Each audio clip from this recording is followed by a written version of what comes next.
In the heart of an ancient, mystical forest in Korea, there lived two very special friends. They were rabbits, and they lived together in a cozy, warm burrow beneath a great ancient oak tree. Haru was the elder rabbit. His fur was as white as a fresh winter cloud. He was gentle, thoughtful, and very wise.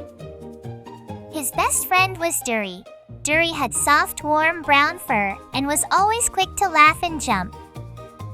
They had been best friends since they were tiny kids. Every morning they gathered sweet clover in the meadows. Every afternoon, they played hide-and-seek by the sparkling stream. And every night, they sat side by side, watching the silver stars twinkle in the deep blue sky. Their life was perfect because they had each other. But one chilly autumn morning, everything changed. Duri did not wake up with his usual hop. His little legs were weak, and he could barely lift his heavy head. Haru touched Duri's forehead with his paw and gasped, "Duri, your head is burning. You have a terrible fever." Haru brought cool water from the stream and soft, damp leaves to rest on Duri's head. But nothing worked. By evening, Duri lay very still, his eyes half closed. Suddenly, a shadow fell over the burrow. It was the old owl who lived high in the oak tree. He landed softly and looked at Duri with his big, golden eyes. Little Haru, there is only one thing in this world that can save your friend. High on the peak of the tallest mountain grows the moon herb.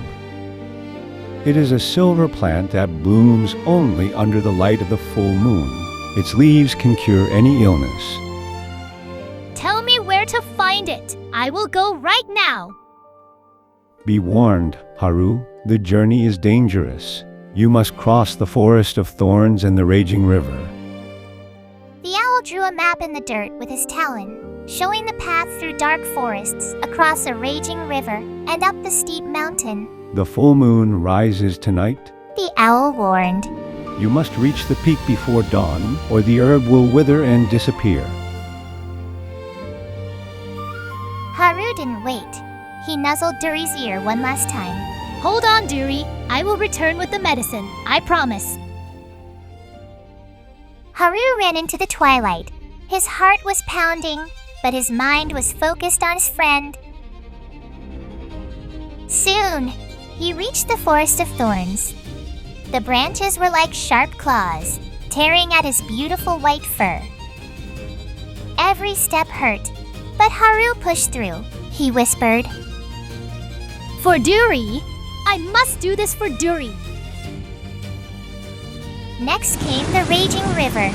It was swollen with heavy autumn rains. The water was icy cold and moved like a wild monster.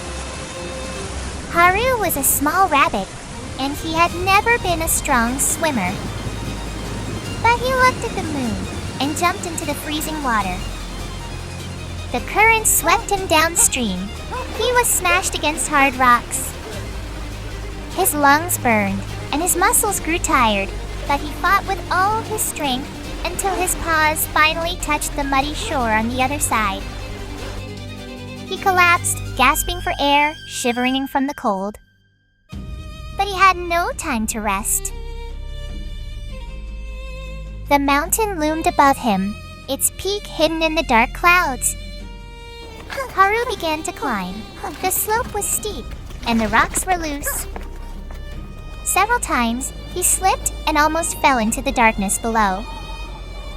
As midnight approached, Haru reached a giant cliff face. It looked like a wall of smooth glass. His legs shook with exhaustion. His paws were bleeding. Despair crept into his heart. I cannot do this. I am too small. I am too weak. I'm sorry, Duri. But just then, the clouds parted. The full moon broke through, casting a brilliant silver light across the mountain. In that light, Haru saw tiny cracks in the rock that he hadn't seen before. It was as if the moon was showing him the way. I must try. One more step for Duri. With his last bit of strength, Haru pulled himself over the final ledge. He was at the very top of the world. And there, growing from a crack in the rock, was the moon herb. It shimmered with an otherworldly silver glow. As Haru reached for the plant, the air began to sparkle. A beautiful woman appeared, dressed in robes made of pure moonlight. She was the moon goddess.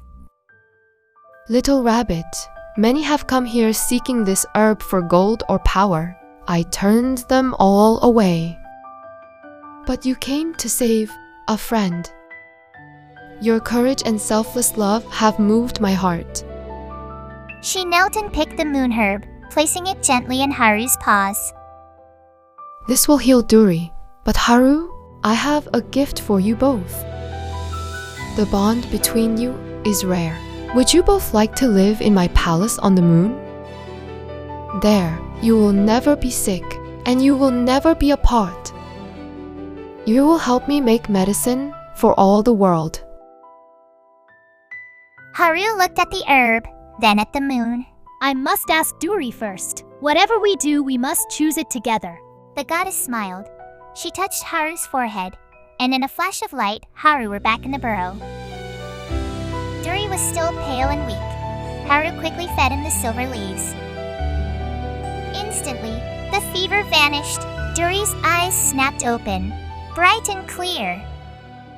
Haru, you're back! I had a dream you were dancing on the moon. Haru told him about the journey and the goddess's offer. Duri looked at his beautiful brown paws, then at the forest, and then at Haru. Wherever you are is home to me. Let's go together. A beam of pure moonlight descended from the sky. The forest animals watched in awe as the two friends began to rise, higher and higher, until they reached the silver palace in the sky. And even today, on a clear night, if you look closely at the full moon, you can see them.